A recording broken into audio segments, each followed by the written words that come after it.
অনেকে নিয়ত করে আছে কোরবানি দিয়ে গোশত সব ফ্রিজে রেখে দেব, যতদিন মনে লাগে খাবো না। আস্তে বলেন, জোরে বলেন, যাই বলেন, এটা হারাম না, জায়েজ আছে। আপনি যদি নিজের মাংস নিজে আপনি খেতে পারেন, সবটুকু পরিবারস্থ লোকদেরকে নিয়ে আপনি কাউকে দেবেন না, কোনো অসুবিধা। যেটা দেওয়া ওটা মোস্তাহাব। ওটা কি? গরিবকে এক ভাগ দেওয়া, নিজের আত্মীয় স্বজনকে এক ভাগ দিয়ে নিজে একেবারে যতটুকু আছে ওইগুলো যেহেতু আল্লাহর জন্য আপনি কোরবানি দিচ্ছেন। বলেন না সলাতি ও নুসুকি, নবী আপনি বলেন আমার নামাজ আমার কোরবানি। এগুলো কার জন্যে? আমি আল্লাহকে দান করে দিয়েছি, সব আল্লাহকে হাদিয়া দিয়েছি। এরপরে আমি যে 3 ভাগের 1 ভাগ পেলাম, এইটাই তো বেশি। এরপরও যদি আপনার আত্মীয় স্বজন বেশি হয়, পরিবারের সদস্য বেশি থাকে, আপনি সব নিজে আনন্দ করে খেতে পারেন, পরিবারস্থ লোক বাইরের লোক দাওয়াত দিয়ে খাওয়াতে পারেন, অসুবিধা নেই। তো এটা ছোট মনের কাজ, যারা ফ্রিজে রেখে রেখে মাঝে মাঝে বের করে খায়। আমি খাবারের কথা বলছিলাম। বিশ্বনবী মুহাম্মদ রাসূলুল্লাহ খাবারের আগে যে 3টা সুন্নাতের কথা বলেছেন, আমরা যেন মনে রাখতে পারি। আমিন।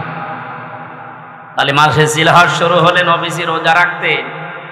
এখানে রোজা আছেন কিনা আমি জানি না। আগামী যে কয়েকদিন সময় পাচ্ছেন কোরবানির আগে, যদি সমর্থ থাকে, শরীর স্বাস্থ্য ভালো থাকে, রোজা রাখবেন। 3 নম্বরে মাস আসলে নবীজি জিকির বাড়িয়ে দিতেন। কি বাড়াতেন? আরো জোরে বলেন। জিকির কি? কোরআনে কারিমে আল্লাহ জিকির করার জন্য আদেশ দিয়েছেন, ওইভাবে উযকুরুল্লাহ কামা আল্লামাকুম, তোমরা জিকির করো আল্লাহর ওইভাবে যেভাবে আল্লাহ তোমাদের শিখিয়েছেন।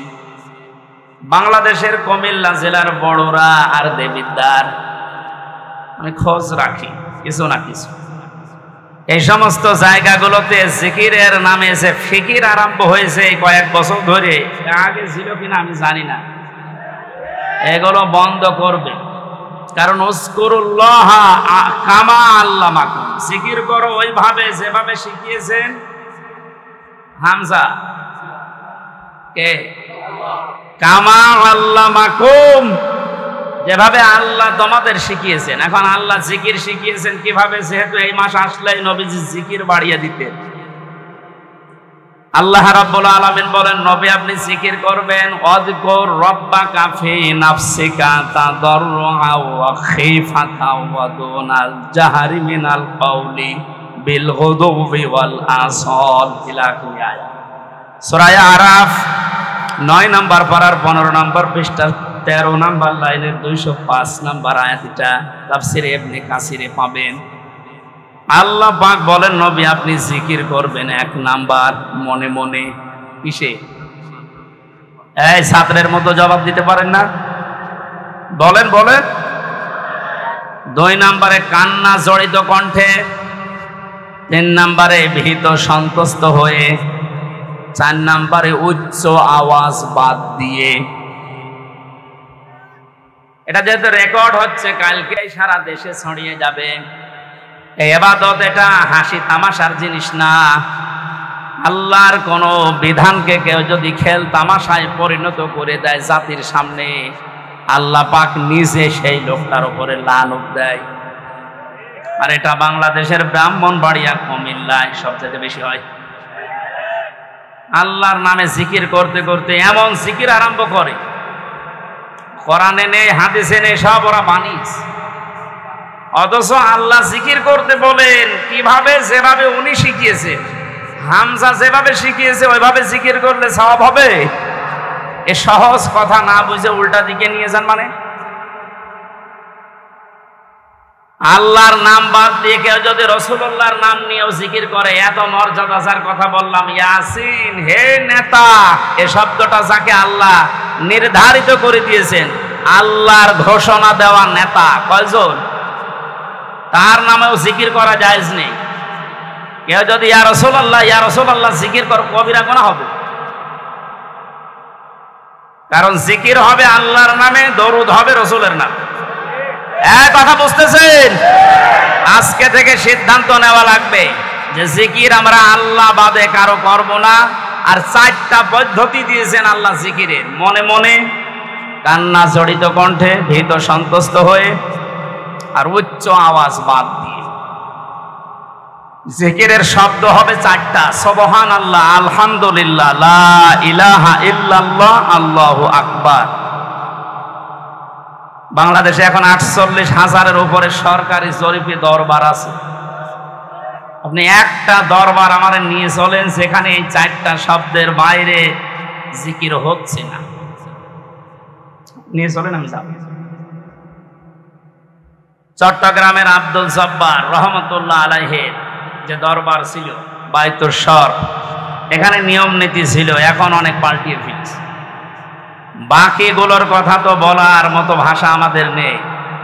কিছুক্ষণ ওখানে গেলেই সুবহানাল্লাহ, আলহামদুলিল্লাহ, আল্লাহু আকবার দেয়, এরপরে ইয়ালি বাবা, শালি বাবা, দয়াল বাবা, ন্যাংটা বাবার নামও জিকির হচ্ছে। বলেন তো জিকিরের শব্দ কয়টা, সিস্টেম কয়টা? এর বাইরে যদি কেউ শরীয়ত বানিয়ে বলে না, ইয়ালি বাবা বলেও জিকির জায়েজ আছে, পরিমাণ থাকবে। যেহেতু এলাকাতে অনেকে না বুঝে করেন, এটা বাদ দেন। জিলহজ মাস আসলে নবীজি জিকির বাড়িয়ে দিতেন, কিন্তু আল্লাহর শেখানো পদ্ধতিতে। জিকিরের দ্বিতীয় অর্থ হচ্ছে আল্লাহর আইন, আল্লাহর বিধান। খুব খেয়াল করে শুনবেন। আমান আরাদান যিকরি ফাইন্না লাহু মাঈশাতান দনকা ওয়া নাহশুরুহু ইয়াওমাল কিয়ামাতি আ'মা। সূরা তাহা 16 নম্বর পারা 19 নম্বর পৃষ্ঠা 13 নম্বর লাইনে আছে 124 নম্বর আয়াত। এটা তাফসিরে ফি জিলালিল কোরআনে থেকে বলছি। আল্লাহ তাআলা বলেন, আমার জিকির, আমার আইন, আমার নিয়ম কানুন বাদ দিয়ে যদি কোনো দুনিয়ায় কেউ উপায় করে, টাকা পয়সা ইনকাম করে, সম্পদ, আমি আল্লাহ ওর জীবন সংকীর্ণ করে দেব। এ কথা তো আমি বানালাম নাকি? বলেন বলেন, আল্লাহর কথা কি 100% সত্য? এটা যে কত অথেন্টিক, এখন বাস্তবতার দিকে তাকান, আপনি টের পাবেন। দংকার আমি 27টা ব্যাখ্যা পেয়েছি তাফসিরে। 1 নম্বরে, পৃথিবীতে কেউ যদি আল্লাহর আইন বাদ দিয়ে, আল্লাহর বিধান যেটা আছে ওইটা বাদ দিয়ে উপায় করে, টাকা পয়সা চর্ম চোখে দেখবে যে হ্যাঁ উপায় হচ্ছে, আল্লাহ পাক বলেন ওর ভেতরে 1 নম্বরে আমি কোনো বরকত রাখবো না। চর্ম চোখে দেখবে যে টাকা পয়সা 10 লাইন দিয়ে আসতেছে, 15 লাইন দিয়ে চলে যাওয়ার ব্যবস্থা করে দেবে। 2 নম্বরে, দুনিয়াতে ওই লোকটা কোনদিন ওই সম্পদ আল্লাহ পাক তাকে ভোগ করতে দেবে না। এটা আমি বানালাম না, মানে এটা আমি বানালাম। আপনি এই দেশের দিকে আজ তাকান, যারা আল্লাহর আইন বাদ দিয়ে উপায় করছে, আপনি দেখবেন চর্মচোখে তাদের ব্যাংক ব্যালেন্স, টাকা পয়সা, নাড়ি বাড়ি গাড়ির অভাব নেই, দেশে জায়গা হয় না, অনেকে আবার বেগম পাড়াও বানায়। কিন্তু বাস্তবতায় আল্লাহ কি অ্যাকশন নেয়, ওগুলো দিয়ে তাদেরকে আল্লাহ ভোগ করতে দেয় না। 2 নম্বরের, এই 3 নম্বরের ব্যাখ্যায় পেয়েছি, এই মানুষটা যখন বিদায় নেবে দুনিয়া থেকে, সব চাইতে অবৈধ ইনকাম যারা দুনিয়ায় করে, এদেরকে আল্লাহ লাঞ্ছিত ভাবে, অপমানিত ভাবে, বেঈমান অবস্থায় বিদায় দেবে। পৃথিবীর সাক্ষী হয়ে থাকবে তাদের মরণে। কুষ্টিয়ার পাশে ঝিনাইদহ জেলার একজন এই যে কিছুদিন আগেই মারা গেছে, কি অবস্থা তার, যে ডিটেলস এখন আসতেছে, 200 কোটি টাকার মামলা। লোকটা মারা যাবার পর তার লাশের একটা টুকরাও খুঁজে পাওয়া যাচ্ছে না। কয়েকদিন ধরে তার মেয়ে পর্যন্ত কেঁদে কেঁদে বলছে, একটা টুকরা দেন, একটু জানাজা করে মাটি দেয়, তাও সান্ত্বনা পাবো। ফেসবুকে কয়েকদিন আগে দেখেছি, কলকাতায় খেজুর গাছের সাথে 2টা বিচি ঝুলে আছে। অনেকে বলছে এটা ওই লোকের না, এটা তাকিয়ে দেখলাম যে না, মানুষের বিচি অত বড় হয় না, ওটা মনে হয় ছাগলের বিচি হবে। কোন জায়গায় আল্লাহ মানুষকে নামিয়েছে আপনি টের পাচ্ছেন?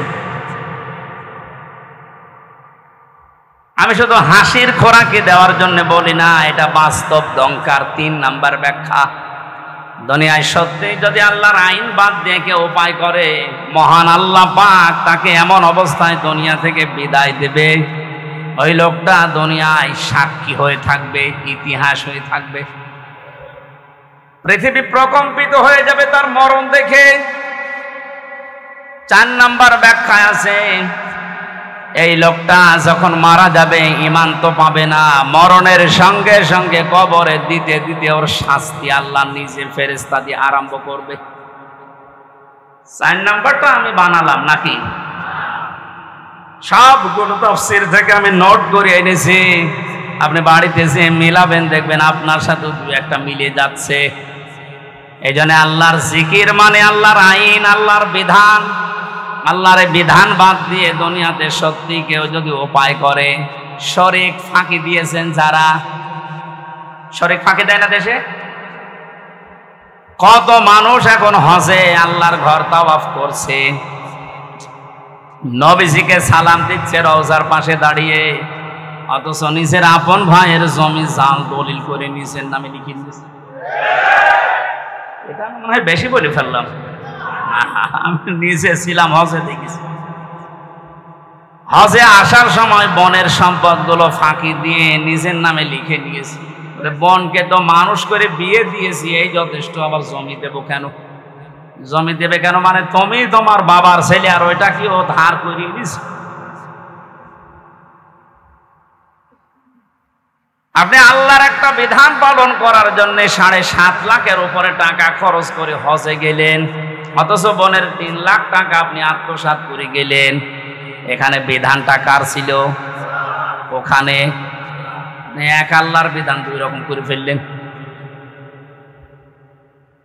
এজন্য শরীক যারা ফাঁকি দিচ্ছেন, দঙ্কার ব্যাখ্যা পড়তে পড়তে আমি এটা পেয়েছি, দুনিয়াতে যারা ভাই বোন ছেলে মেয়ে জনগণ, এ শরীক যারা ফাঁকি দিয়ে দুনিয়ায় চলবে, এই মানুষগুলো মরণের সঙ্গে সঙ্গে কবরে আমার আল্লাহ নিজে আযাব শুরু করবে। কারণ কি? কারণ আপনার নিচে যারা আছে এরা আপনার কাছে এতিম। এরা কি? বলেন বলেন। ইন্নাল্লাযীনা ইয়াকুলুনা আমওয়ালাল ইয়াতামা যুলমান ইন্নামা ইয়াকুলুনা ফি বুতুনিহিম নারা ওয়া সায়াসলাউনা সাঈরা। সূরা নিসা 4 নম্বর পারার 17 নম্বর পৃষ্ঠার 14 নম্বর লাইনের 10 নম্বর আয়াতটা ইবনে কাসিরে আছে। আল্লাহ পাক বলেন, নিশ্চয় সে বা যারা বর্তমানে খাচ্ছে ভবিষ্যতেও খাবে। এটা মোজারে, প্রেজেন্ট, ফিউচার, 2টা কাল দিয়েছেন ইয়াকুলুনার ভেতরে। আমওয়ালাল ইয়াতামা যুলমান, এতিমদের মাল সম্পদ জুলুম করে। প্রশ্ন আসতে পারে, এই এতিমের মাল আমি খাই না, আমি একটা অফিসের এমডি, আমার নিচে যারা আছে এদের বেতন থেকে কিছু কেটে খাই। আপনি একটা অফিসের এমডি যদি হয়ে থাকেন, আপনার নিচে যারা আছে হাদিসের ভাষায় সবগুলো আপনার কাছে এতিম। এই কথা বলে না কেন? কুমিল্লা জেলার ডিসি যিনি আছেন, এসপি যিনি আছেন, প্রশাসনিকভাবে ওনার নিচে এ জেলায় যত থানার ওসি, টিওনো, যত পুলিশ কনস্টেবল আছে সব তার ওই সিআরের কাছে এতিম। এজন্য এতিমের সাথে ভালো ব্যবহার করা, এতিমের সম্পদ যারা আত্মসাৎ করে, কোরআনের ভাষায় এই মানুষগুলো আল্লাহ পাক বলেন এরা জাহান্নামের আগুন দিয়ে পেট ভরে। প্রশ্ন আসতে পারে, কয় আগুন তো আমি খাই না, আমি কাতলা মাছ খেয়েছি, আমি ইলিশ মাছ খেয়েছি। আপনি যদি সত্যিই মানুষের সম্পদ আত্মসাৎকারী হয়ে থাকেন, শরীক ফাঁকি দেওয়া লোক এখানে যদি থাকে, সম্পদ যতই আপনি ভালো খাবার খান না কেন, আল্লাহর ভাষায় ওটা জাহান্নামের জ্বলন্ত আগুন। এ আয়াত পড়ার পরে আমার মনে হচ্ছে বাংলাদেশে এখন 100 জনের প্রায় 95 জন জাহান্নামের আগুন খাচ্ছে। বলেন না, ওই 5 জন বাকি আছে, ওর ভেতরে আমি আছি। হ্যাঁ, তাহলে তো ভালো। বাস্তবতা এইটাই দেখতে পাচ্ছি। প্রাইমারিতে চাকরি নিতে হলেও যোগ্যতা থাকার পরও আপনাকে 10 লক্ষ টাকা দেওয়া লাগছে। যদিও এই সিস্টেম এখন অনেকটা পাল্টিয়েছে পরীক্ষার মাধ্যমে, আলহামদুলিল্লাহ। আগের যে সিস্টেমগুলো ছিল, ওভাবে যোগ্যতা থাকার পরেও যাদের কাছে টাকা পয়সা নেওয়া হয়, এরা তো আপনার কাছে, আপনার এই দপ্তরের কাছে এতিম। এরা এতিম না?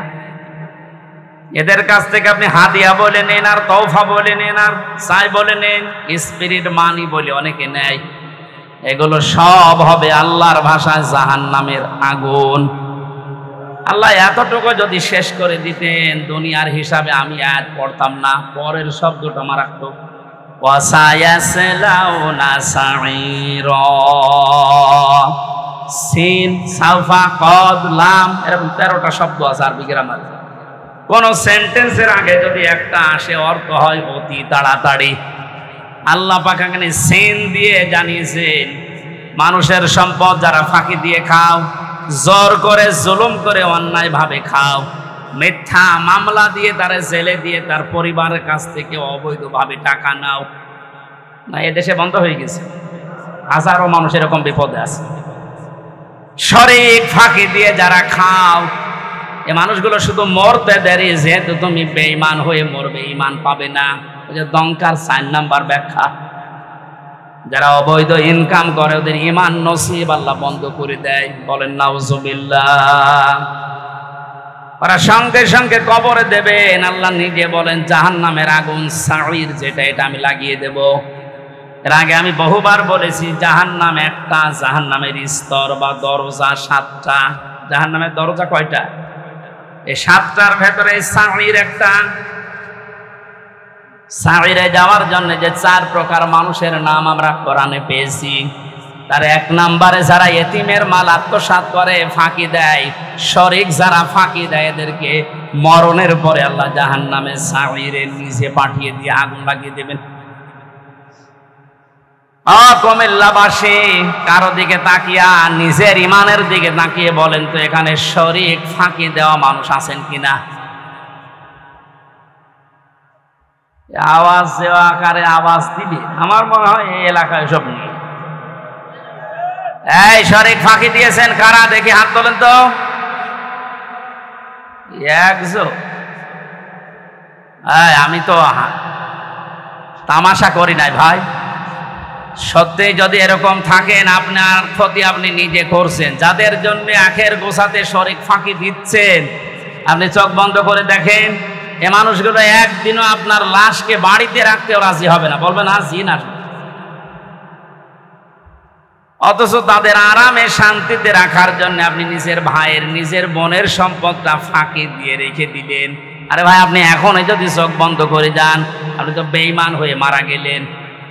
ওই অবৈধ সম্পদটা আপনার মেয়ে, আপনার ছেলে, আপনার স্ত্রী আরো অবৈধ কাজে ব্যয় করবে, আর ফ্ল্যাক্সি লোড হয়ে, বিকাশ নগদ হয়ে সব আপনার কবরে যাবে।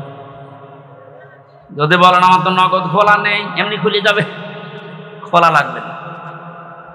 আল্লাহ আমাদেরকে সহজভাবে বুঝ যেন দান করেন, বলেন আমিন। জিলহজ মাস 4 নম্বরে নবীজি বেশি বেশি যেটা করার জন্য আহ্বান জানিয়েছেন, সেটা হচ্ছে এই মাস যারা পাবে, সামর্থ্য যদি থাকে, অবশ্যই যেন তারা হজ করে। আজ হাজারো মানুষ হজ করার সামর্থ্য থাকার পরও হজে যাচ্ছে না। এখানে যারা দায়িত্বে আছেন, এই মন্ত্রণালয়ে যারা আছেন, আমাদের পাশের রাষ্ট্র হিন্দু রাষ্ট্র, হজে যাওয়ার পরে আমি দেখেছিলাম, ওখান থেকে হজে যেতে বাংলাদেশের 3 ভাগের 1 ভাগ টাকা লাগে। তারাও তো এত দূর থেকে যায়। হজের খরচ যারা উল্টাপাল্টা করে বাঁচিয়ে, সিন্ডিকেট করে এখান থেকে হাসিদেরকে আল্লাহর ঘর পর্যন্ত যেতে বাধা দিচ্ছেন, আপনিও আল্লাহর পথে বাধা দানকারী হিসাবে কিয়ামতে উঠবেন। এর সাথে যারা রিলেটেড আছেন, তারা এখান থেকে সতর্ক হন, ওদেরকে সতর্ক করেন। ওরা নিজেরা তো জাহান্নামে যাচ্ছে, আপনার সাপোর্ট নিয়ে আপনাকেও নিয়ে যাচ্ছে। যদি বলেন আমি কি করবো, আমার তো কিছু করার নেই, আমি একেবারে নিচে আছি। ঈমান রাখার জন্য যে পদ্ধতিগুলো আছে 3টা, ওটার একটাও তো আপনার থাকা লাগবে। মান রাআ মিনকুম মুনকারান ফালিয়ুগায়্যিরহু বিয়াদিহি। তোমাদের ভেতরে কেউ যদি আল্লাহ বিরোধী, শরীয়ত বিরোধী কোনো কাজ দেখে, সে যেন অবশ্যই তার হাতের দ্বারা বাধা দেয়। হাত মানে এই হাত, হাত মানে এই হাত না। ইয়াদুন মানে শুধু এই হাত না, ইয়াদুন মানে ক্ষমতার হাত, আইনের হাত, প্রভাব প্রতিপত্তির হাত, দলীয় হাত। যে যেই জায়গায় আছেন আল্লাহ বিরোধী, সমাজ বিরোধী, ইসলাম বিরোধী, মানবতা বিরোধী কোন কাজ দেখলে আপনার ঈমান রাখার জন্য হলেও আপনাকে হাতের দ্বারা বাধা দেওয়া লাগবে। এটা যদি কেউ করে সে ফার্স্ট ক্লাস ঈমানদার। এটা যদি আপনি না পারেন, আপনার হাতে যদি প্যারালাইজড হয়, না সম্ভব না, এ করতে গেলে আপনার বিপদ আরো বাড়বে। তখন আপনি মুখের দ্বারা হলেও প্রতিবাদ করবেন, না এটা অন্যায়, এটা বন্ধ করেন। আর আমরা এটাই করছি। কুমিল্লা শহর থেকে মাত্র 2 কিলোমিটার দূরে ভারতের এরিয়া। ওখান থেকে একজন হজে গেলে ওর যদি 2.5 লাখ টাকায় হয়ে যায়, আমার 7.5 লাখ লাগবে। কোন কারণে? এই সিন্ডিকেট ভাঙা লাগবে। কোটি কোটি টাকার ব্যবসা করছে এখানে যারা দায়িত্বে আছে তারা। এই জন্য আমাদের যেহেতু ওই পর্যায়ে কিছু করার নেই, হাত তো নেই, হাত তো প্যারালাইজড। সুতরাং মুখের দ্বারা প্রতিবাদ করার যতটুকু ভাষা আছে আমরা করলাম। আল্লাহ যেন আমাদের এই ভাষাটাকে কবুল করে। এটাও যদি না পারা যায়, সর্বশেষ মনে মনে ঘৃণা করা, এইটা অনেকে করে না। আরো আল্লাহ বিরোধী, আল্লাহর ঘরে যেতে ডাইরেক্ট না ইনডাইরেক্ট ভাবে বাধা দেওয়া হচ্ছে, আরো খুশি হয়। আজকের এই অনুষ্ঠানটায় আমরা কি বলবো বলেন তো? যেহেতু কোরআনে কারিমের সামনে যে তেলাওয়াতকৃত আয়াত পড়লাম আপনাদের, এটা কোরবানি সংক্রান্ত, আর সামনে 4-5 দিন পরেই কোরবানি। আমাদের এখানে আলোচনাও তো ওই ধাঁচে আমরা করব। এর বড় যদি কোনো মহল উল্টাপাল্টা ধারণা করে এটা বন্ধ করে দেয়, এটা ডাইরেক্ট না ইনডাইরেক্ট যারা চেষ্টা চালিয়েছিলেন, আপনি কোরআনে বাধা দানকারী হিসাবে কিয়ামতে উঠবেন।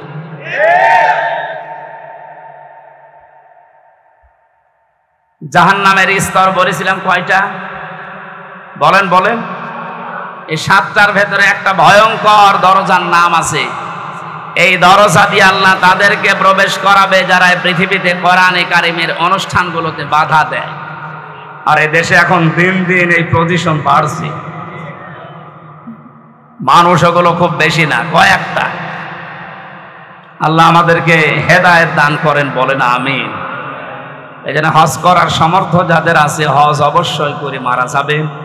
হজ করার সামর্থ্য থাকার পরও যদি কেউ হজ না করে মারা যায়, নবীজি বলেন ও হয় ইহুদি হয়ে মরবে নাই খ্রিস্টান হয়ে মরবে, ওটা আমার দেখার দরকার নেই। ধরে বলেন নাউজুবিল্লাহ। জিলহজ মাসের এই আমলগুলো আমরা শুরু করতে পারি। আল্লাহ আমাদেরকে সবাইকে যেন তৌফিক দেন। সূরা মায়েদা 27 থেকে 34 এই আয়াতগুলো আমরা তেলাওয়াত করব এখন। এর আলোকে কোরবানির সামনে নিয়ে কিছু মাসলা মাসাইল আকারে তাফসীর নিয়ে কথা বলবো ইনশাআল্লাহ। জবান খুলে কোরআনের এই সোনালী আয়াতের অংশ বিশেষ একটু পড়ে, শয়তান যদি আশপাশে থাকে ও যেন চলে যায়। কারণ পৃথিবীর কোনো ইবাদত করার আগে আউযুবিল্লাহ পড়া লাগে আমি পাইনি। নামাজ পড়তে হলে আউযুবিল্লাহ পড়া লাগবে, আছে? যদি না পড়েন আপনার নামাজ হবে না, এই কথা কেউ বলতে পারে না। রোজা রেখেছেন আউযুবিল্লাহ পড়েননি, আপনার রোজা হবে না। এই যে হজে যাচ্ছে যারা আউযুবিল্লাহ পড়েনি, হজ হবে না। কোরআন পড়তে গেলে যদি কেউ আউযুবিল্লাহ না পড়ে, কোরআন পড়া তো হবে না, আরো আবার গুনাহ হবে। কারণ এটা ওয়াজিব তরক করার গুনাহ হবে। ফাইদা ক্বরাতাল কুরআনা ফাস্তাইজ বিল্লাহি মিনাশ শাইতানির রাজীম। হে নবী, আপনি যখন কোরআন আরম্ভ করবেন তখন আল্লাহর কাছে আশ্রয় চান শয়তান থেকে। এটা কি নফল না ওয়াজিব? বলেন বলেন। কেন এত গুরুত্ব বলেন তো? নামাজের মতো, রোজার মতো, হজের মতো এত বড় বড় বিধান পালন করতে গেলে আউযুবিল্লাহ পড়া লাগছে না, অথচ কোরআন পড়তে গেলেই পড়া লাগে। এই কারণেই, কারণ অন্যান্য ইবাদতে শয়তান মানুষকে যত না ধোঁকা দেয়, কোরআনের কাছে আসলে তার চাইতে বেশি ধোঁকা দেয়। কারণ শয়তান জানে যদি ওর কাছে আসে, আর এটা যদি জানে আমি শয়তানি করব কোথায়, কারণ শয়তানি করার জায়গা থাকবে না। এই জন্য সবচাইতে বড় বাধা ওর কোরআনের কাছে মানুষ আসতে চাইলেই ও বিভিন্ন অ্যাঙ্গেলে বাধা দেয়। আজকেও বাধা দিচ্ছিল। এই জন্য আশপাশে যদি থাকে শয়তান, সে মানুষ হোক আর জিন হোক, ও যেন চলে যায়। বলেন আউযু বিল্লাহি মিনাশ শাইতানির রাজিম। বিসমিল্লাহির রহমানির রহিম ওয়াতলু আলাইহিম নাবা বনাই আদামা বিল হক। সাদাকাল্লাহুল আযীম। সূরা মায়েদা 27 নম্বর আয়াত পড়েছি অংশ। কোন সূরা বলেন তো? মায়েদা মানে দস্তরখানা। মায়েদা মানে কি? দস্তরখানা মানে আমি আল্লাহ একটা সূরা দিলেন, অথচ এর গুরুত্ব অনেকের কাছেই নেই। দস্তরখানা বিছিয়ে খাবার খাওয়ার সিস্টেম এখন টেবিল চেয়ার এসে অনেক উঠে গেছে। নবীজি নিচে মাটিতে বসে খাবার খেতেন দস্তরখানা বিছিয়ে, কিন্তু এখন এই সিস্টেমগুলো বাদ হয়ে যাচ্ছে। কেন এই সিস্টেম ছিল বলেন তো? আল্লাহর নবী জানিয়েছেন কেউ যদি দস্তরখানা বিছিয়ে পড়ে যাওয়া খাবারগুলো তুলে খেতে পারে, ও যেন জান্নাতের হুরদের দেন মোহর আদায় করে ফেলেছে। সুবহানাল্লাহ। আপনি কি এখনো মারা গেছে? বলেন না কেন? জান্নাতে গেছে বলেন বলেন। হুরদের সাথে বিয়ে আপনার হয়েছে, দেন মোহর তো দূরের কথা, এখনো মারা যাননি, জান্নাতেও যাননি, হুরদের সাথে বিয়ে হয়নি, তো দেন মোহর আদায় হবে কথা বললেন কেন? ছোট্ট একটা আমল মাত্র। সত্যিই যদি আপনি এই আমল এখন থেকে জীবনে আরম্ভ করতে পারেন, বিজ্ঞান এখন জানিয়েছে কেউ যদি মাটিতে বসে, পাটিতে বসে, নিচে বসে নবীজি যেভাবে খাবার খেতে, ওই খাবারের সুন্নাত আদায় করে খাবার খেতে থাকে, খেতে খেতে ওর অর্ধেক খাবার হজম হওয়ার কথা, কারণ ওইভাবে পেটে বসলে পেটে চাপ লাগে। আর আমরা যেভাবে বসে খাই ওভাবে ওই সিস্টেম নেই, আমরা দিন দিন পাল্টিয়ে ফেলছি। দস্তরখানায় পড়ে যাওয়া খাবারটা খেলে কত বড় একটা সুসংবাদ পাওয়া যাচ্ছে, আমি এখনো মারাই গেলাম না, জান্নাতও পাইনি, হুরদের সাথে আমার বিয়েও হয়নি এখনো, অথচ দেনমোহর আদায় হয়ে গেছে। তার মানে নবীর এই কথার সিগনিফিকেন্স হচ্ছে আমি যেন জান্নাতে প্রবেশ করে ফেলেছি। ছোট আমল আমরা যেন না ছাড়ি, ছোট মনে করি, অনেক বড় আমল। 2 নম্বরে বিশ্ব নবী বলেন, কোন মানুষ যদি দস্তরখানায় পড়ে যাওয়া খাবার তুলে খেতে পারে, ওর শরীরের ভেতরে যে 360টা হাড় আছে, জোড়া দেওয়া আছে হাড়গুলো, এই হাড়গুলোর সাদগা আমার আল্লাহ আদায় করে দেন। সাহাবায়ে কেরামের সামনে যখন এই হাদিসটা বলা হয়েছিল, গরিব সাহাবীরা বলে, হে নবী আমরা গরিব মানুষ, 360টা হাড়ে যে জোড়া দেওয়া আছে, যে আঙ্গুলের ভেতরে জয়েন্টগুলো আছে, এই কেন এর ভেতরে জয়েন্ট আছে, হাঁটুর ভেতরে জয়েন্ট আছে, 360টা আছে জোড়া জয়েন্ট। আপনি যদি দস্তরখানায় পড়ে যাওয়া খাবার খান, এর যে সাদগা হয়, এই সাদগাগুলো আল্লাহ নিজে আদায় করে দেয়। বলেছিলেন, হে নবী আমরা এত সাদগা আদায় করব কি করে? বিশ্ব নবী তখন এই আমলটা দিয়েছিলেন। আল্লাহ সাহাবীদের মতো এই আমলটা আমাদেরও করার তৌফিক দিন, আমিন। আর একটা কথা হাদিসে আছে, কেউ যদি মসজিদে কোনো ময়লা পড়ে থাকতে দেখে আর নিজের কাজ মনে করে ওটা তুলে ফেলে দেয়, তাহলে এই হাড়গুলোর জয়েন্টের সাদগা আদায় হয়। আমরা মসজিদের ময়লার দায়িত্ব মনে করি শুধু মসজিদের আর খাদেমের, আর আমরা সব আল্লাহর। মসজিদে আল্লাহর ঘরে কোনো কিছু যদি পড়ে থাকে ময়লা জাতি, ওটা তুলে ফেলে দেওয়া, এ দায়িত্ব কি শুধু মসজিদের খাদেমের, মুয়াজ্জিনের? আপনার কাছে যে প্রতিদিন সাদগা দেওয়া লাগবে, কি দিয়ে দেবেন? এরকম কিছু কাজ করা। এমনকি রাস্তায় কোনো কষ্টদায়ক বস্তু যদি পড়ে থাকে, ওইটা যদি কেউ তুলে ফেলে দেয়, সে যেন তার ঈমান আছে এটার প্রমাণ দেয়। আমি শুধু সুবহানাল্লাহ বলার জন্য বলছি না, এখানে খেয়াল করে, রাস্তায় কোনো কষ্টদায়ক কাটা হোক, একটা ইট হোক, ময়লা হোক পড়ে আছে, জনগণের কষ্ট হয়, এটা তুলে ফেলে দিলে নবীজি বলেন তোর ভেতরে ঈমান আছে, এটার প্রমাণ হচ্ছে যে ঈমান আছে। যে মুসলমানের ঈমানের 77টা শাখা, তার সর্বনিম্ন শাখা রাস্তার কষ্টদায়ক বস্তু তুলে ফেলে দেওয়া। সেই মুসলমান কোনো মানুষকে দুনিয়ায় কষ্ট দিতে পারে, এটা কি বিশ্বাস করার মতো? সুতরাং অন্যান্য জাতির উপরে যে উল্টাপাল্টা কাজগুলো হয় মাঝে মাঝে দেখি এই দেশে, এগুলো কোনো মুসলমানের কাজ না, কাজ ওদেরই আমাদের উপর চাপিয়ে দেয়। কোন মুসলমান যদি এ কাজ করে, ও বুঝবেন ও মুসলমানের ভেতরে ঈমান নেই। বলেন তো, রাস্তার কষ্টদায়ক বস্তু তুলে ফেলা যেখানে ইমানের একেবারে সর্বনিম্ন স্তর, সেই মুসলমান কোনোদিন সন্ত্রাসী হতে পারে?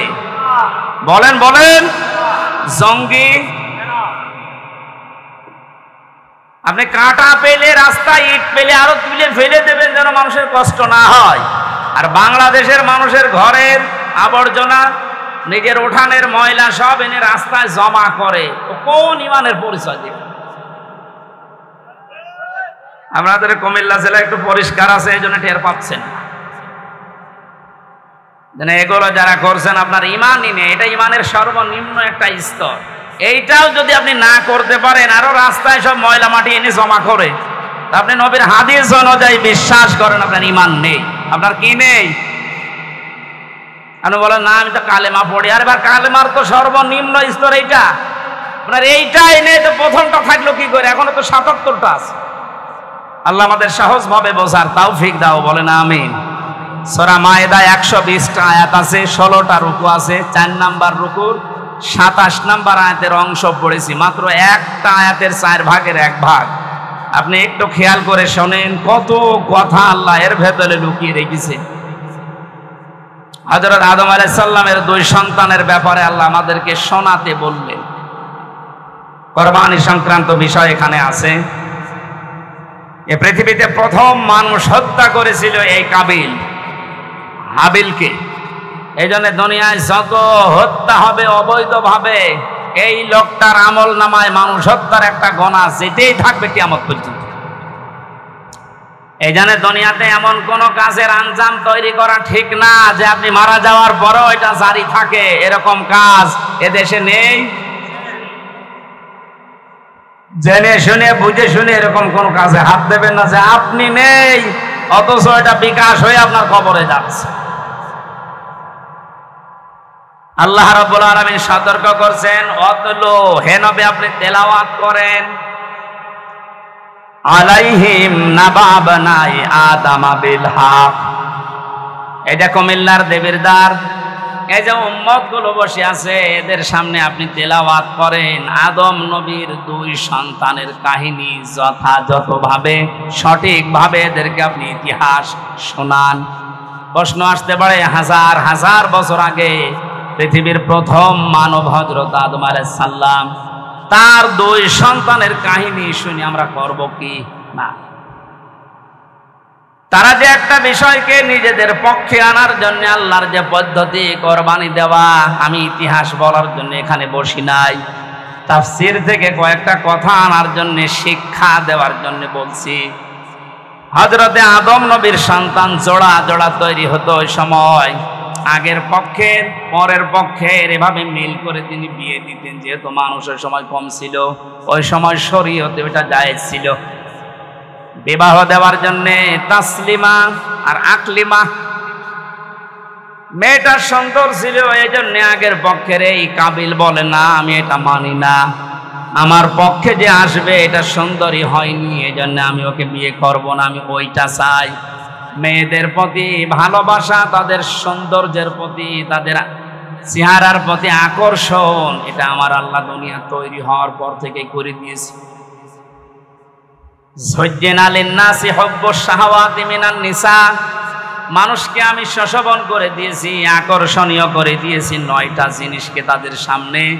১ নম্বরে মেয়ে লোকের চেহারার প্রতি ভালোবাসা, আকর্ষণ, এটা তৈরি করে দিয়েছে কে?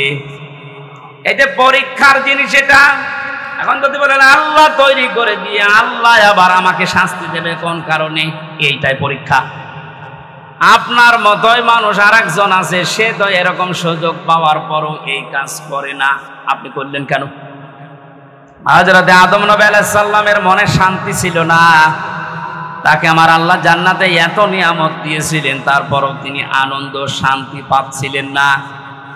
আল্লাহ রাব্বুল আলামিন তার মনের অবস্থা বোঝার পর তিনি যখন নিদ্রায় গেছেন তন্দ্রাচ্ছন্ন, ওই সময় একটা হাড় তার শরীর থেকে বের করে সুন্দরী মহিলায় যে হাওয়া আলাইহিস সালামকে বানিয়ে রেখেছিলেন। তাফসীরে কাবীরের ভেতরে পেয়েছি পৃথিবীতে ৪ জন মহিলাকে আল্লাহ সব চাইতে সৌন্দর্য দিয়েছেন, তার ভেতরে হাওয়া আলাইহিস সালাম ১ নাম্বার। ইব্রাহিম নবীর প্রথম স্ত্রী হযরতে সারা 2 নাম্বার, হযরতে ইউসুফ নবীর স্ত্রী জুলাইখা 3 নাম্বার, 4 নম্বরে মুহাম্মদ রাসূলুল্লাহর ছোট মেয়ে হযরতে ফাতিমাতুজ জাহরা রাদিয়াল্লাহু তাআলা আনহা। এখন ঐশ্বরিয়ায় যত সুন্দর আপনার কাছে মনে হয়, পরিমণি যত সুন্দর মনে হয়, হযরতে হাওয়া কত সুন্দর ছিলেন বলেন। তিনি যখন বসে আছে বামে, ঘুম থেকে ওঠার পরে তিনি দেখলেন, তাফসিরে মুফাসসির বলেন হযরতে আদম হাওয়াকে দেখেই তাকিয়েছেন এবং ধরতে গেছেন। আল্লাহ পাক বলেন, আদম এটা তাকানো যাবে না, ধরাও যাবে না। হযরতে আদম বলছে, আল্লাহ তাকানো যাবে, ধরা যাবে, কি করবে সেটা বলেন। আমার মনে হয় বাংলাদেশের অনেক যুবক এমন আছে, নামাজের ফরজ জিজ্ঞাসা করেন বলতে পারবে না, বিয়ে করা ফরজ এটা বলতে পারবে। আল্লাহ পাক ওইদিন জানিয়েছেন, হ্যাঁ ধরা যাবে, তাকানো যাবে, বিয়ে করা লাগবে। আদম আলাইহিস সালাম আগে পেছনে না ভেবে বলছে, আল্লাহ আমি রাজি আছি। আল্লাহ পাক শর্ত দিয়েছেন, বিয়েতে রাজি হয়ে গেলে বিয়ে করতে হলে দেনমোহর দেওয়া লাগবে। এটা নেই। এখান থেকে মাসলা বের হয়, অজানাও আছে না কোনো মহিলাকে নিয়ে যদি আপনি তাকাতে চান, আনন্দ করতে চান, ধরতে চান, এটা বিয়ে করা শর্ত। বিয়ের আগে প্রেম বলেন, ভালোবাসা বলেন, পবিত্র বলেন, কিছুই জায়েজ নেই। অনেকে বলছে না এটা পবিত্র ভালোবাসা,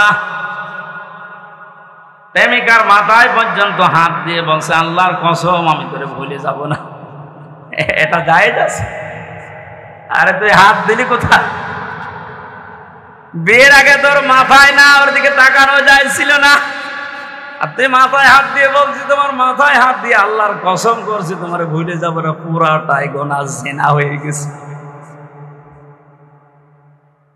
আদম নবী আলাইহিস সালাম যখন বলেন আমি রাজি আছি, আল্লাহ বলেন আগে বিয়ে করো, দেন মোহর কই? বলে নেই।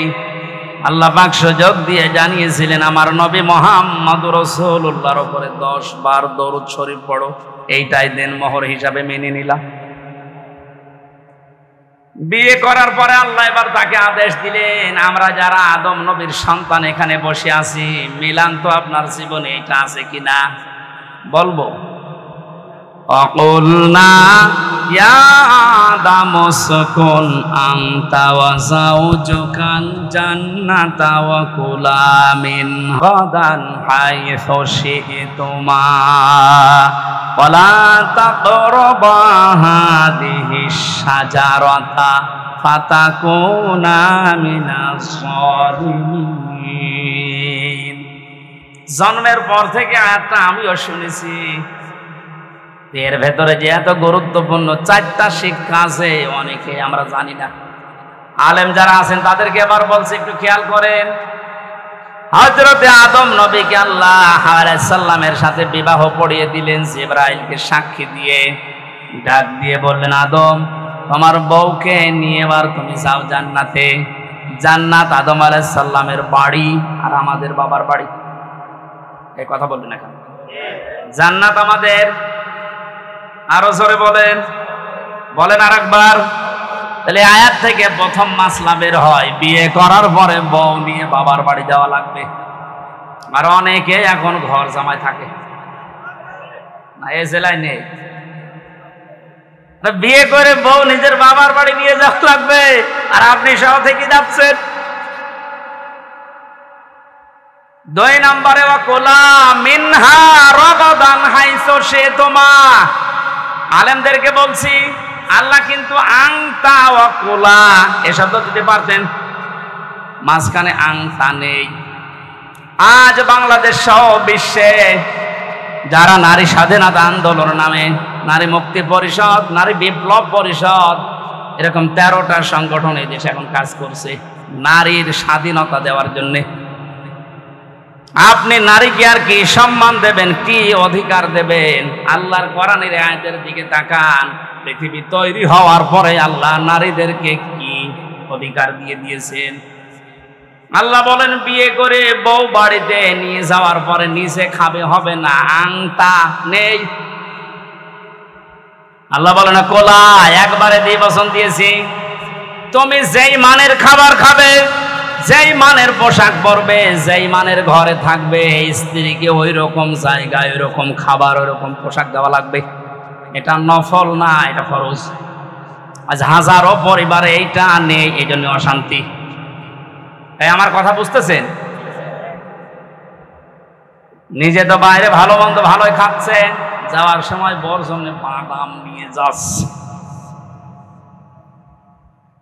আপনি যে মানের খাবার খেয়েছিলেন, যে মানের পোশাক পরেছিলেন, যেই মানের থাকেন, ওইভাবে তার ব্যবস্থা করে দেওয়া লাগবে। এটা নির্দেশ আল্লাহ আদম নবীর উপরে। আল্লাহ বলতে পারতেন আংতা, হে আদম তুমি মরণের খাওয়া খাও, এরপরে যদি থাকে বউকে দাও না। একবারেই কোলা দিয়ে আল্লাহ মেয়েদেরকেও আমাদের সাথে শামিল করে দিয়েছেন সমান। 3 নাম্বারটা তো আরো কঠিন। হাইসো সে তোমা, যেখানে ইচ্ছা যাবে এই বাগানে এই জান্নাতে, যা ইচ্ছা খাবে। তার মানে আয়াত থেকে মাসলা বের হয়, বিয়ে করার পরে বউকে তালাবদ্ধ হয়ে ঘরে বসিয়ে রাখবেন না, মাঝে মাঝেই তাকে বেড়াতে নিয়ে যান বিভিন্ন জায়গায়। আপনি এমন এমন জায়গায় নিয়ে যাবেন যেন সে আনন্দ পায়, এমন একটা অনুষ্ঠানে নিয়ে যান। হ্যাঁ, এখানে আর শেষের শব্দ একটু ঝামেলা আছে। আল্লাহ বলেন হাইসো সে তোমা, তুমি নিয়ে যাও যেখানে ইচ্ছা, যাও যা ইচ্ছা খাও। দোয়ালা তাকরাবা হাদিহি সাজারা, এই গাছের কাছে যাবে না। কোন গাছ? না, এটা আমিও জন্মের পর থেকে শুনছি যে গন্ধম গাছ। আরে ভাই, এটা যদি শুধু গন্ধম গাছ উদ্দেশ্য হবে, এতে দুনিয়ায় আয়াত নাজিল করার আল্লাহ দরকার কি? আধুনিক তাফসীর গুলো আপনি দেখবেন, সেখানে শুধু গন্ধম গাছ না, প্রায় 33টা অর্থ লেখা আছে। আপনার বউ নিয়ে আপনি এমন বর্ডার পার হওয়া যাবে না যে বর্ডার পার হলে আপনি আবার বিপদে পড়েন। কুমিল্লা শহর থেকে 2 কিলোমিটার পরে ভারতের কি বর্ডার, বলেন না কেন? পাসপোর্ট বাদ দিয়ে, ভিসা বাদ দিয়ে কেউ যদি যায় নিরাপদে যেতে পারবে। ওটা সীমানা, বর্ডার। আল্লাহ পাক বলেন আমারও বর্ডার আছে দুনিয়ায় 500। কত? 500 বর্ডার জানেন? এগুলো শরীয়তের বর্ডারের ভেতরে দেওয়া আছে।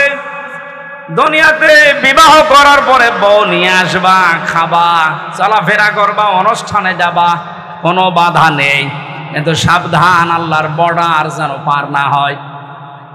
এমন অনুষ্ঠানে যাওয়া যাবে না যেখানে গেলে নিজেরও পর্দা থাকে না, বউরও পর্দা থাকে না। এরকম অনুষ্ঠান দেশে নেই? শিশু মেলায় যাচ্ছে বউ নিয়ে, শিশু নেই, শুধু শিশুর খালার আর মামারা। ওখানে গেলে আপনার আরো অ্যাক্সিডেন্ট হবে। সুতরাং যদি জানেন যে এখানে গেলে নিজেরও আল্লাহর বিধান মানা যায় না, বউ মানতে পারবে না, ওইরকম অনুষ্ঠানে যাওয়া যাবে না। ওইরকম বিবাহ অনুষ্ঠানে যাওয়া যাবে না যেখানে গেলে নিজে আল্লাহর বর্ডার পার হয়ে যাওয়া লাগে, স্ত্রীও পার হতে বাধ্য হয়। এখন যদি বলেন না গেলে আবার আত্মীয়তা থাকে না, আল্লাহর বিধান বাদ দিয়ে যদি আত্মীয়তা নষ্ট হয়ে যায়, যাক, ওইরকম আত্মীয় দরকার নেই। যে আত্মীয়র কারণে জাহান্নামের আগুনে যাওয়া লাগবে, ওইরকম আত্মীয় থাকার চাইতে না থাকাই ভালো। লা তাআতা লিমাখলুকিন ইল্লা বিমাসিয়াতিল খালিক। আল্লাহর নাফরমানি হয়, এরকম কোন কাজ দুনিয়ায় কারো অনুসরণ করা, আনুগত্য করা জায়েজ? বলেন বলেন। আল্লাহ ছোট কথাটা আমাদেরকে বড় পরিসরে বোঝার তৌফিক দিন। সুতরাং বউকে নিয়ে এমন কোন অনুষ্ঠানে, এমন কোন জায়গায় যেতে পারবেন না যেখানে গেলে আল্লাহর বিধান আর মানা যায় না। যদি কেউ যায়, ফাতাকুনা মিনাজ জালিমিন, সে জালেম হয়ে যাবে। আর জালেমদের জন্য আল্লাহ নিজে মামলা রেডি করে রেখেছে। বলেন নাউজুবিল্লাহ। কোরআনে যত আয়াত আমি পড়েছি সব চাইতে সূরা শূরা 25 নাম্বার পারা, 6 নাম্বার পৃষ্ঠা, 12 নাম্বার লাইনের 42 নাম্বার আয়াতটা আমাকে আতঙ্কিত করে বেশি। এই এদিকে তাকা। সূরা শূরার 42 নাম্বার আয়াত একটু মিলান। ইন্নামাস সাবিলু আলাল্লাযীনা ইয়াযলিমুনান নাস। ওয়ায়াবগুনা ফিল আরদি বিগাইরিল হক ইলা আখির আয়া।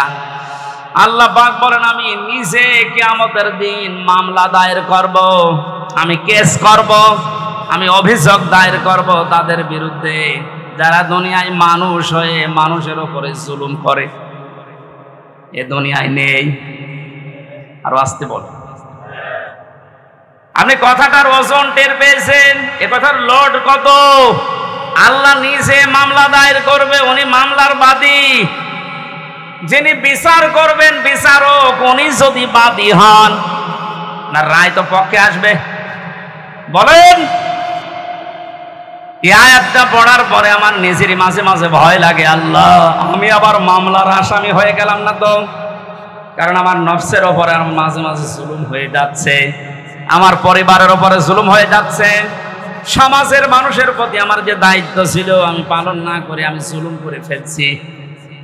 এই জন্য যে যত বড় দায়িত্বে আছে কিয়ামতের দিন ওই দায়িত্ব সম্পর্কে আল্লাহ তার কাছে পুঙ্খানুপুঙ্খানু হিসাব নেবে। প্রতিটি জিনিস যেহেতু নিয়ামত, এরপরে বাকি কথা। কয়েকদিন আগে একটা কনফারেন্স ছিল, আমি মদিনায় ছিলাম। এই যে এতটুকু একটা বাচ্চা আব্দুর রহমান, বিশ্ববিখ্যাত হাফেজ, বিচারক ওকে ডাক দিয়ে বলছে তোমার যে চোখ নেই, তুমি অন্ধ। এই 11 বছর বয়সে কোরআনের হাফেজ হয়ে গেছে, তাও যেমন তেমন হাফেজ না, বিশ্বের ভেতরে সেরা যারা তাদের ভেতরে তুমি একজন। তোমার যে চোখ নেই, আল্লাহর উপরে তোমার কোনো অভিযোগ নেই। ছেলেটা কেঁদে ফেলেছে, ডাক দিয়ে বলে বিচারক আমার কোনো অভিযোগ নেই, আমি আরো আনন্দে আছি। বিচারপতি ডাক দিয়ে বলছে তোমার কোনো অভিযোগ নেই, আনন্দে আছো মানুষ? ছেলেটা বলছে হুজুর যেদিন বিচার শুরু হবে, আসল বিচার কিয়ামতে, আমি তো কোরআনে কারিমের আয়াত পড়েছি আপনার সামনে, সুম্মা লা তুসালুনা ইয়াউমাইদিন আনিন নাঈম। কিয়ামতের দিন প্রতিটি নিয়ামতের হিসাব আল্লাহ নিজে ধরবেন। আমার পা থেকে শুরু করে মামারা যখন মাথা পর্যন্ত হিসাব আল্লাহ শুরু করে দিয়েছে, পা দিয়ে, এরপরে হাঁটু দিয়ে, এরপরে পেট দিয়ে, হাত দিয়ে, আস্তে আস্তে আমার কাছে চোখের কাছে যখন আসবে, আমি আল্লাহকে বলতে পারবো অন্তত মাবুদ একটু দাঁড়ান, আপনি চোখের হিসাব আমার কাছে নেবেন, আমার তো দুনিয়ায় চোখ ছিল না, এদিকে তাকে হলেও দয়া করে আমার হিসাবটা আপনি সহজ করে দেন। আল্লাহ নিজে বিচারপতি হবেন। ও কুমিল্লাবাসী, কি মনে হচ্ছে আপনার কাছে আমি জানি না, কথাটা নরম হলেও অনেক বড় কথা এটা। আল্লাহ নিজে বিচারপতি আর নিজে মামলার বাদী। এই দেশে যে যত বড় দায়িত্বে আছে, সে যদি আপনার মামলার বাদী হয়, জেল থেকে বেরানো আপনার কঠিন হবে। কথা বলে না কেন? প্রধানমন্ত্রী শেখ হাসিনা যদি আপনার বিরুদ্ধে মামলা দেয়, আপনি তো কালকে বের হয়ে যাবেন নাকি? সুতরাং যে যত বড় ক্ষমতাশালী, সে যদি মামলার বাদী হয়ে যায়, পৃথিবীতে সবচাইতে বড় ক্ষমতার মালিক কে বলেন তো? আল্লাহ আয়াতে জানালেন আমি নিজে তোর বিরুদ্ধে মামলা দেব। এই জন্য আল্লাহর বিধানগুলো ওভারটেক করে পার করে ফেলে আমরা যেন আল্লাহর মামলার আসামি হয়ে না যাই, এগুলো খুব হিসাব নিকাশ করে পা ফেলা দরকার। আদম নবীর সন্তানের কাহিনীগুলো আল্লাহ এবার শোনাতে চেয়েছেন কেন? এবার খেয়াল করেন। আল্লাহ পাক বলেন, হে নবী আপনার উম্মতদেরকে যখন পাবেন তাদের সামনে আমার এই আয়াতগুলো তেলাওয়াত করে শোনান। এটা হাজার হাজার বছর আগে হযরতে আদম নবীর 2 সন্তানের কাহিনী। এই মেয়ে লোক নিয়ে তারা ঝগড়ায় বিপদে নিমজ্জিত হয়েছিল। শেষ পর্যন্ত আদম নবীর শরীয়ত অনুযায়ী তাদেরকে বলেছিলাম তোমরা কোরবানি করো।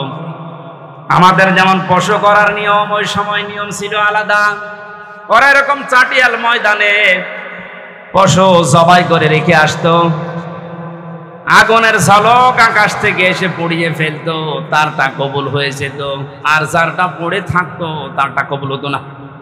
আমার মনে হয় এই শরীয়ত যদি এখন আমাদেরও থাকতো, এই দেশে কত মানুষের কোরবানি ধরা পড়ে যেত। আমার ভাইরা, বেশি সময় হয়ে গেল, শেষ করে দিই নাকি? আমার তো কেবল আয়াত শুরু হচ্ছে, গরমের ভেতরে তো আসলে 1 ঘন্টা হয়ে গেছে, শেষ করে দিই। জিনা মানে এই যে মানুষগুলো ব্যস্ত না, এদের আরো কাজ আছে, আমারও কাজ। হ্যাঁ, চালাবো, ছেড়ে দিই। এত লং টাইম কথা বলায় গরমের ভেতরে। তারা কোরবানি দিয়েছিল, একজনেরটা যখন কবুল হওয়ার পরে আর একটা হয়নি, প্রতিহিংসার বশবর্তী হয়ে হাত উত্তোলন করেছিল মারার জন্য। আল্লাহ রাব্বুল আলামিন এই কাহিনীটা শোনানোর মাধ্যমে আমাদেরকে সতর্ক করছেন, এ দুনিয়া থেকে যদি কাঙ্ক্ষিত মানের জায়গায় যেতে না পারো, যার কারণে যেতে পারো না, ওর প্রতিশোধ পরানো হলে তার ক্ষতি করো না, যেটা সবচাইতে বেশি আমরা করি। إذ قربا قربانا فتقبل من أحدهما ولم يتقبل من الآخر قال لأقتلنك। এই কাবিল তখন ডাক দিয়ে বলেছিল, ভাই তুমি কি এমন কাজ করো যে তোমারটা আগুনের ঝলক এসে পুড়িয়ে ফেলেছে? আমিও তো তোমার সাথেই বসবাস করি, আমারটা নিয়ে নিল না। তুমি যেহেতু পথে এখন বাধা হয়ে আছো, তোমার এই রাখবো না, তোমার শেষ করে দেই। হযরতে হাবিল ওই সময় যে কথাটা বলেছিল, শুধু ওই সময়ের জন্য না, এটা কিয়ামত পর্যন্ত আয়াতটা কোরআনে থাকবে, এখন আছে, আমাদের জন্য শিক্ষা হচ্ছে। হাবিল বলেছিল, ক্বালা ইন্নামা ইয়াতাকাব্বালুল্লাহু মিনাল মুত্তাকিন। হে ভাই কাবিল, কান খাড়া করে শোনো, দুনিয়াতে শুধু তাকওয়া, মুত্তাকি যারা, এই মানুষগুলোর সম্পদ, জীবন আল্লাহ কবুল করে থাকেন। আয়াত দ্বারা প্রমাণিত, আমরা যারা কোরবানি এখন দিচ্ছি, সামনে কেনার জন্য প্রস্তুতি নিচ্ছেন, আপনি যদি মুত্তাকি হতে না পারেন, আপনার জীবনের কোরবানি কিন্তু কবুল হবে না। কোরআনে কারিমে আল্লাহ যেখানে কোরবানি শব্দের ব্যাখ্যা দিয়েছেন যে কোরবানি করো, ওর আগের শব্দে আমার আল্লাহ দিয়েছেন নামাজের কথা। এজন্য এখানে যারা নামাজ আদায় করেন না বা নামাজ পড়েন না, নামাজের শিক্ষা যাদের জীবনে নেই, এক কথায় ফতোয়া দেওয়া যায় যে আপনার কোরবানি হচ্ছে না। ফাসাল্লি লিরাব্বিকা ওয়ানহার, আগে কোরবানি করো, এরপর নামাজ পড়ো। বলেন এজন্য নামাজ যারা পড়ে না, তাদের সাথে ভাগ দিলেও আপনারটা হবে না। এটা একটু কড়া হয়ে গেল। আরে ভাই, এই যে পুরাটা মিলে হাত, এতটুকু যদি না থাকে, বাকিটুকু দিয়ে কিছু করা যাবে। যদি বলেন একটু চুলকিয়ে দেন তো কোনো জায়গায়, এতটুকু দিয়ে চুলকাতে পারবেন? আল্লাহ ফাসাল্লি আগে দিয়েছেন যে নামাজ আদায় করো আগে। আরে নামাজের শিক্ষার ভেতরে যে 27টা আছে, তার ভেতরে একটা শিক্ষা হচ্ছে ওয়ানহার, কোরবানি করো। কোরবানি এটা শুধু পশুর ভেতরে সীমাবদ্ধ না, ইসলাম মানতে গিয়েও আপনাকে কোরবানি করা লাগবে। আপনার সম্পদ, আপনার জীবন, আপনার সময়, আপনার লেখনী, আপনার বক্তব্য সব যেন আল্লাহর জন্য, ইসলামের জন্য, আপনি কোরবানির জন্য প্রস্তুতি নিতে পারেন। এই শিক্ষা 1 বছর পর পরে আমাদের দিতে আসে। পশু কোরবানি করার আগেই নিজের ভেতরের পশুত্বকে যদি আমরা কোরবানি করতে না পারি, কিয়ামত পর্যন্ত হায়াত পেয়েও আপনার কোরবানি আপনি ওই কাবিলের মতো কবুল করাতে পারবেন না। এজন্য যারা জবাই করার জন্য প্রস্তুতি নিচ্ছেন, কোরবানি পশুর গলায় ছুরি দেওয়ার সঙ্গে সঙ্গে নিয়ত করবেন, আল্লাহ আমার ভেতরের যে পশু আছে, অহংকার, হিংসা, দাম্ভিক্য, এটাও আমি আজকে জবাই করে দিলাম। এইরকম কোরবানি দেওয়া মানুষ বাংলাদেশে ভরি ভরি। আল্লাহ, যারা আমরা কোরবানি দিচ্ছি, এভাবে কোরবানি দেওয়ার তৌফিক আমাদেরকে তুমি দান করো, যেন কাবিলের মতো হয় না, হাবিলের মতো কবুল হয়ে যায়। বলেন আমিন। আসসালামু আলাইকুম ওয়া রাহমাতুল্লাহি ওয়া বারাকাতুহু।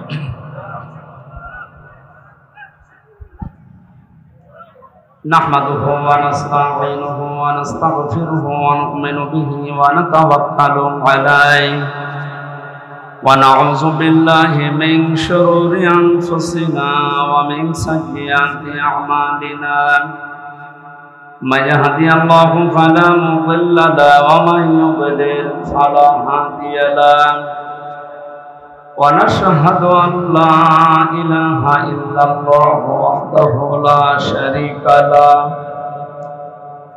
وأشهد أن محمدا عبده ورسوله الذي أرسله بالحق بشيرا ونذيرا وداعيا إلى الله بإذنه وسراجا منيرا فقد قال الله تعالى في كلامه المجيد وبرهانه التوحيد أعوذ بالله من الشيطان الرجيم بسم الله الرحمن الرحيم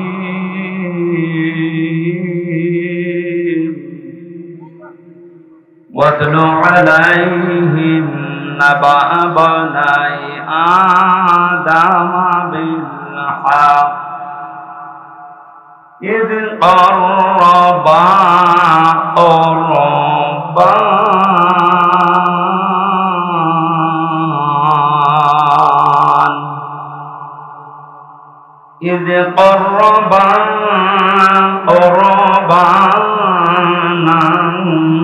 فتقبل من أحدهما ولم يتقبل من الآخر قال لأقتلنك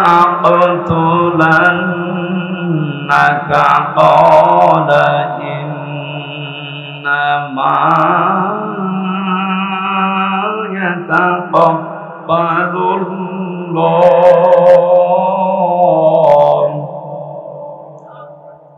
إنما يتقبل الله من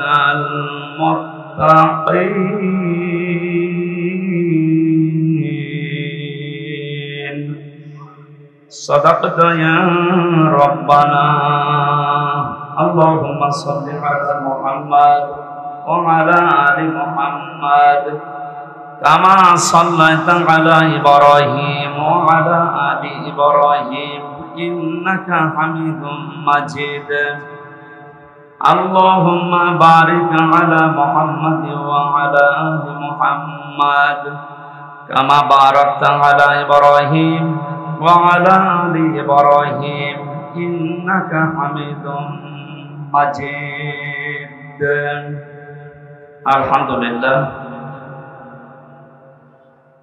কুমিল্লা জেলার দেবিদ্বার থানার অন্তর্গত মোহনপুর ঐশেরপুর শেখবাড়ি জামে মসজিদের উদ্যোগে ৬৪তম বাৎসরিক মহাবিশ্বের মহাবিশ্বর আমাদের মনিব আমাদের মালিক মহান রব্বুল ইজ্জাতুল জালালের মুখের পবিত্র বাণী কোরআন কারীম তাফসীরুল কোরআন মাহফিলের সম্মানিত সভাপতি সাবেক চেয়ারম্যান জনাব তাজুল ইসলাম মাতালাল্লাহু উমরাহু ওয়া বারাকাল্লাহু ফি হায়াতি সহ সভাপতি জনাব মোহাম্মদ রমিজউদ্দিন শেখ প্রধান অতিথি শাইখুল মাশায়েখ মাননীয় জাতীয় সংসদ সদস্য জনাব আবুল কালাম আসাদ বিশেষ অতিথি হিসেবে উপস্থিত আছেন জনাব আলহাজ মঈনুল হোসেন জনাব আলহাজ নুরুল ইসলাম জনাব আলহাজ শহীদুল ইসলাম আমার আগে যিনি কথা বলছিলেন নবনির্বাচিত উপজেলা পরিষদের সম্মানিত চেয়ারম্যান জনাব মামুনুর রশিদ ভাই এখানে যারা আলোচনা রেখেছেন মাওলানা হোসাইন আহমেদ মাহফুজ চুয়াডাঙ্গা ইসলামী সঙ্গীত শিল্পী কবির বিন সামাদ যশোর মাওলানা মাসুম বিল্লাহ ইবনে নাঈম গোপালগঞ্জ ইসলামী সঙ্গীত শিল্পী নিয়ামতুল্লাহ নিসামী অনেক মানুষের নাম দেখতে পাচ্ছি বিশেষ করে যারা আহ্বানে সাড়া দিয়ে সেই কুষ্টিয়া থেকে পর্যন্ত কোরআনের কথাগুলো বলার জন্য এসেছি আপনাদের এলাকার সন্তান সিঙ্গাপুরের প্রবাসী জনাব শেখ মোহাম্মদ মাসুদ পারভেজ সোহাগ ভাই সামনে বসা মুসলমান ভাইরা, পর্দার আড়ালের সম্মানিত মা এবং বোনেরা, প্রশাসনের ভাইরা, প্রাণ প্রিয় কুমিল্লাবাসী, দল মত নির্বিশেষে কোরআনের অনুষ্ঠানে যারা ইবাদত মনে করে এসেছি, খুশি হয়ে বলেন আলহামদুলিল্লাহ। মুসলমানদের ঐতিহ্য, সংস্কৃতি, তাহসিব তামাদ্দুনের ভেতরে অন্যতম কোরআনের সাথে সম্পর্ক করা। আল্লাহ পাক বলেন, কুল বিফাদলিল্লাহি ওয়া বিরহমাতিহি ফাবিযালিকা ফালিয়াফরাহু হুয়া খায়রুম মিম্মা ইয়াজমাউন। হে নবী, আপনি বলুন, পৃথিবীর মানুষকে আল্লাহ যা দিয়েছেন সবচাইতে বড় দয়ার প্রমাণ দিয়েছেন আল্লাহ কোরআন নাযিল করে। সুতরাং এই কোরআন যারা পেয়েছে দুনিয়ায় তারা যেন আনন্দ করে, খুশি হয়, উল্লাস করে। প্রশ্ন আসতে পারে, কোরআন তো আমরা পেয়েছি, আমাদের হাতে হাতে আছে। না, এর ভেতরে শরীয়তের যে নিয়ম নীতিগুলো দেওয়া আছে, এইটা যারা তাদের প্র্যাকটিক্যাল লাইফে সেট করতে পারে, এর সাথে যার বেশি যত সম্পর্ক, সে যেন তত বেশি খুশি হয়। কারণ দুনিয়ায় যত কিছু আল্লাহ মানুষকে দিয়েছেন আর দেবেন, সব কিছু একদিন শেষ হয়ে যাবে, এইটাই ফাইনাল। যে কোরআনে কারিম পৃথিবীতে আল্লাহ দিয়েছেন, এটা এখন আছে, কিয়ামতের পরেও এ কোরআন থাকবে। সুবহানাল্লাহ। কিয়ামতের পরে থাকবে মানে কিয়ামতের পরে জান্নাতে যাবে যারা, তাদেরকে আল্লাহ নিজের কণ্ঠ দিয়ে কোরআনে কারিমের সূরা ইয়াসিন তেলাওয়াত করে করে শোনাবেন। 50 আলফা সানা মিম্মা তাউদ্দুন।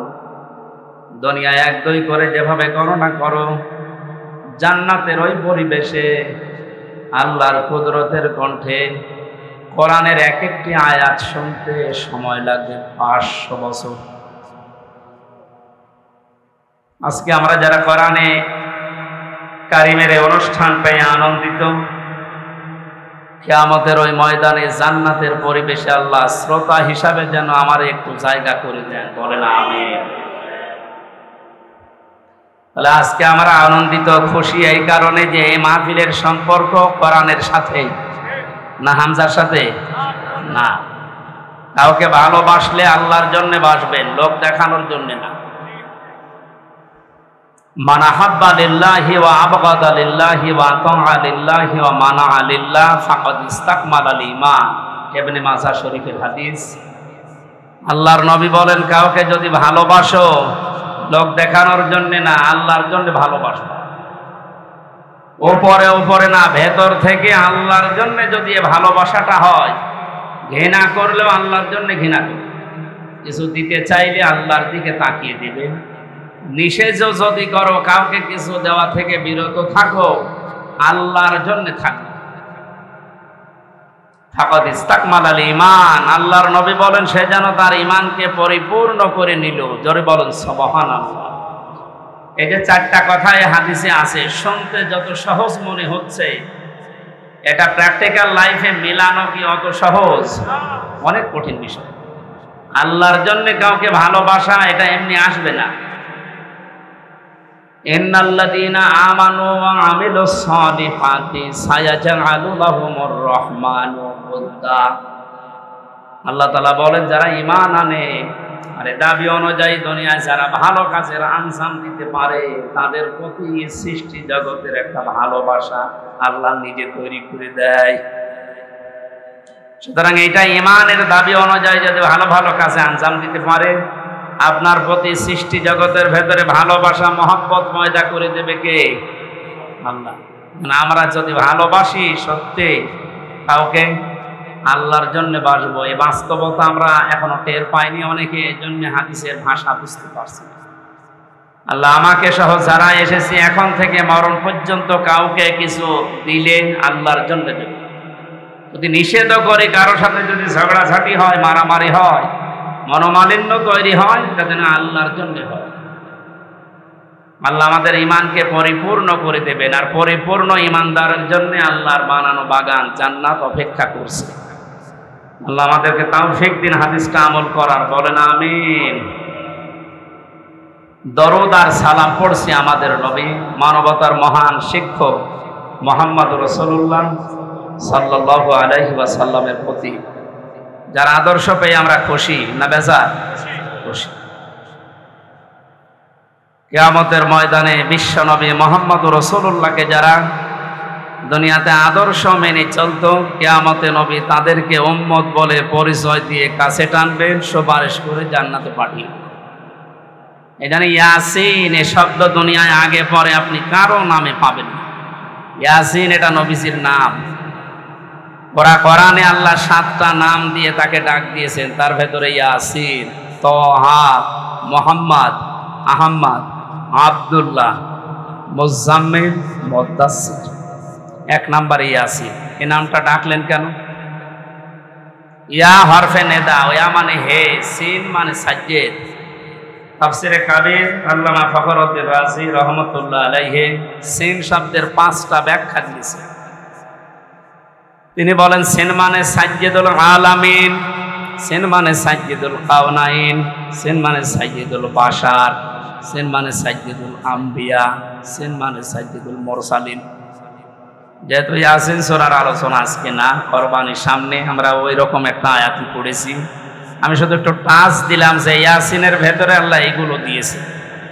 আল্লাহ আমাদেরকে ইয়াসিন, আল্লাহর ঘোষণা দেওয়া একমাত্র নেতা দুনিয়ায় মুহাম্মদ রাসূলুল্লাহ, তাকে অনুসরণ অনুকরণ করার তৌফিক যেন দান করে। এটা জিলহজ মাস আরম্ভ হয়ে গেছে। পৃথিবীতে যত শ্রেষ্ঠ দিন আছে, রমজানের পরে, মুহররমের পরে সবচাইতে দামি দিন আল্লাহর কাছে এই 10 দিন। নবীজি উম্মতদেরকে জানিয়েছেন জিলহজ মাসের শুরু থেকে কুরবানির দিন পর্যন্ত যে 10টা দিন তোমরা পাবে, কমপক্ষে 7টা কাজ দুনিয়াতে না করে থাকবে না। তার 1 নম্বরে এ মাসের শুরুর আগ পর্যন্ত যারা দাড়ি, গোঁফ, চুল, শরীরের বিভিন্ন অঙ্গ প্রত্যঙ্গের পশমগুলো কেটেছিলেন, এই 9 দিন না কেটে যেদিন আপনি কোরবানি করবেন তার আগের দিন কেটে ফেলবেন। দ্বিতীয় নম্বরে এ মাস আসার সঙ্গে সঙ্গে বিশ্বনবী মুহাম্মদ রাসূলুল্লাহ রোজা রাখা আরম্ভ করতেন। যদিও আমাদের এই অভ্যাসটা অনেকের নেই, মনে করে যে রোজা রাখলে আমার শরীর খারাপ হয়ে যাবে, গ্যাসের কারণে আমি রাখতে পারি না। এটা মিথ্যা কথা। রোজা রাখলে গ্যাস, আলসার এইগুলো আরো ভালো হয়, কারণ মানুষের শরীরের ভেতরে হজম করার যে সমস্ত যন্ত্রপাতিগুলো আল্লাহ দিয়েছে এগুলোর একটা লিমিট আছে। খেতে খেতে এগুলোর লিমিট আমরা পার করে ফেলেছি, তখন মেশিনে আর কাজ করে না, উল্টাপাল্টা রোগ দেখা দেয়। নবীজি যেহেতু এটা মেনে চলতেন, প্রতি মাসে 3টা রোজা রাখতেন, প্রতি সপ্তাহে 2টা রোজা রাখতেন, এই জন্যে জীবনে কোনোদিন তার গ্যাস্ট্রিক, আলসার, পেটের পীড়া এগুলো দেখা দেয়। আর আমাদের সবার এই রোগগুলোই ভরা। আমরা তার এই নির্দেশ বাদ দিয়ে অন্যদিকে যাই, এ কারণে আমাদের রোগ শোক থেকে মুক্ত হওয়ার লাইন পাই। নবীজি বলেন খাবারের পরে একটা সুন্নাত আছে, মিষ্টি খাওয়া। কি খাওয়া? বলেন বলেন। এটা ক্লাস চলছে, জবাব দেবেন ছাত্রের মতো। খাবারের আগে সুন্নাত আছে 3টা, খাবারের পরে কয়টা? আগে। পরেরটা আমাদের অনেকের মনে থাকে বা আমরা করি। আগে যে 3টা আছে ওটা মনেও থাকে না, ও করেও না। বিশ্বনবী জানিয়েছেন আমার উম্মতেরা যখন খাবার খাবে পেটকে যেন 3 ভাগ করে নেয়। খাবার পেলেই আপনি মরণের খাওয়া খাবেন না। 3 ভাগ করার ভেতরে 1 ভাগ খালি রাখবেন হজম হওয়ার জন্য, 1 ভাগ খাবার আর 1 ভাগ পানি। এটা দিয়ে যদি কেউ নিয়ম করে খাবারের পরে একটু মিষ্টি জাতীয় কিছু খায়, ওগুলো হজম হতে সাহায্য করে, কোনোদিন ওর পেটের পীড়া দেখা দেবে। এরপরে সপ্তাহে 2 দিন রোজা আছে, সোম আর বৃহস্পতিবার। এরপরে মাসে 3টা রোজা আছে, 13, 14, 15 তারিখ। এগুলো করলে আপনার হজম শক্তি বাড়তে থাকবে, কারণ মেশিনগুলো একটু রেস্ট পাবে। আমরা এগুলো রেস্ট দিতে চাই না, জনমের খাওয়া খায়, রুটি পর্যন্ত খায়। এরপরে মিষ্টি খাওয়া জন্য, তার মানে আরো খাওয়া আছে। আপনার রোগ বাসা বাঁধবে না বাঁধবে কি? সামনে যে কোরবানি দেবে হাজারো মানুষ। সম্মানিত ভাইরা, আমি দাম্পত্য জীবন নিয়ে কয়েকটা বই লিখেছিলাম, 6টা। তার ভেতরে 2টা বই নিয়ে এসেছি। পারিবারিক জীবনে যাদের অশান্তি, এটা থেকে উত্তরণের উপায় 19টা লিখেছি। আমার কাছে বইটা আছে, আপনারা নিয়ে বাড়িতে মেয়েকে, বউকে, মাকে, ফুফুকে, মেয়েদেরকে পড়াবে। পরকীয়া, প্রেম সংক্রান্ত বিষয়গুলো কোরআন এবং হাদিস থেকে সূক্ষ্মভাবে বের করে আমরা লিখেছিলাম। আল্লাহ আমাদেরকে বাস্তবে এটা আমল করার তৌফিক দিন। প্রচণ্ড গরম আর সবাই ব্যস্ত, আমরা এজন্য অনেক রাত হয়ে গেছে, শেষ করে দিচ্ছি। আগামীতে মাহফিলগুলো আমরা শীতের সময় নেব, এই গরমের সময় আসলে এগুলো হয় না।